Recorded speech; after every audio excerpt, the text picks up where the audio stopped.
రేవంత్ సార్కు రాష్ట్రం అంటే ఎంత ప్రేమ. మనమన్నా మన రైతులన్నా సార్కు చిన్నగా ప్రేమ లేదుల్లా.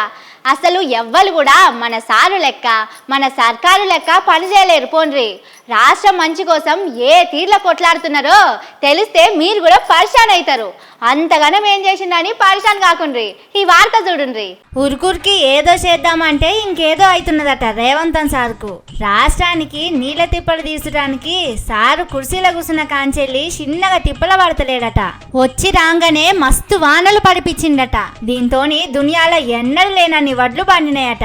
మరి అందుకే ఈ ఫసలుకు అంతకంటే ఎక్కువ వడ్లు బండియాలని ప్లాన్ వేసి మస్తు పని చేస్తుండట.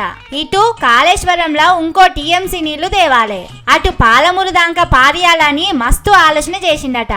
ఆఫీసర్లు అయితే రికాం లేకుండా ఢిల్లీకి హైదరాబాద్కు తిరిగిండ్రట. ఢిల్లీలుండే నీళ్ల మంత్రికి లెటర్లు రాసిండట. అయినా గాని వాళ్ళకు మనసు కరగలే, పాలమూరుకు పర్మిషన్ ఇయ్యలే. కాళేశ్వరంలో ఇంకో టీఎంసీ నీళ్లు తెచ్చడానికి నో చెప్పిండ్రు. కానీ ఏదేమైనా రేవంత్ సారు మాత్రం మస్తు కష్టపడ్డాడులా.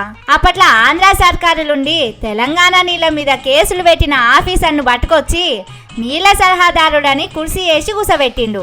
కేసీఆర్ కట్టుకొచ్చిన పాలమూరు పంపులను పక్కకు పెట్టిండు. కొడంగల్ లిఫ్ట్ అని కొత్త ప్రాజెక్టును ముంగటేసుకుండు. పొంగులేటి సారుకు మెగా కంపెనీ కృష్ణారెడ్డి సారుకు షెరీ సగం పంచిచ్చిండు. ఆఫీసర్లతోని ఆగకుండా లెటర్లు రాయిస్తుండు.